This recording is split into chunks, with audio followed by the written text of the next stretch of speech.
Okay, exercise 504 is about interpreting rates of change graphically.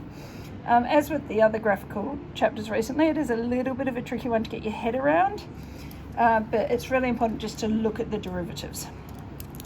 So we know already the first derivative gives the rate of change of a function, which we've talked about being the gradient, and we've talked about whether it's increasing or decreasing.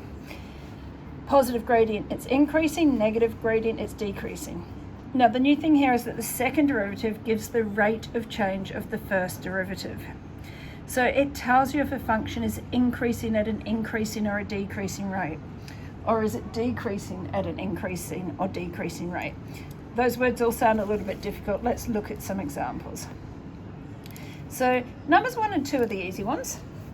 So we can see in this first graph that it's got a positive gradient. It's increasing, so the first derivative will be positive, will be greater than 0. It is concave up, so it's like it's a piece of a happy parabola. So therefore the second derivative will also be positive. Okay, second derivative is positive if it's concave up. So it's increasing at an increasing rate. It's getting faster and faster and faster and faster. Let's look at some gradients here. So down here somewhere, the gradient might be about positive half, whereas up here, the gradient might be about 8. So it's increasing, and it's increasing at an increasing rate. So the gradient is increasing. The curve is increasing, but the gradient is also increasing. So that's that second derivative bit. It's an increasing. It talks, this first line talks about the first derivative, the second line is the second derivative. It's increasing because it's positive, and it's at an increasing rate because it's getting faster. Okay, if we look at this one, it still has a positive gradient, so the first derivative is positive. It's concave down, it's like it's part of a sad parabola. So the second derivative is negative. So it's like it's slowing down. It's increasing, but at a decreasing rate. So those two aren't too bad. These ones get a little bit confusing, so let's just look at them really carefully. So the first one, you can see it's going down, down, down, down.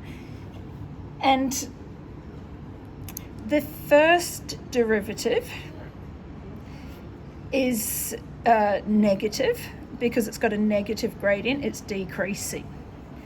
The second derivative, it's concave down, so the second derivative is negative. So it's decreasing at a decreasing rate. Okay, now it looks like it's speeding up, but because the numbers are negative, it's actually decreasing. If we look at the gradient up here, it might be negative half.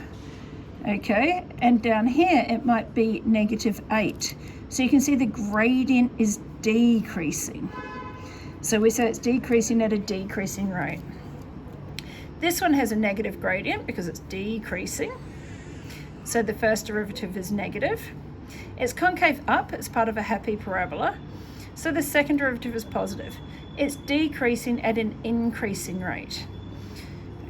Now it looks like it's slowing down, doesn't it? But it's actually decreasing at an increasing rate. Let's look at the gradient again. So here it might be negative 8, whereas down here it might be negative half. So those numbers are increasing.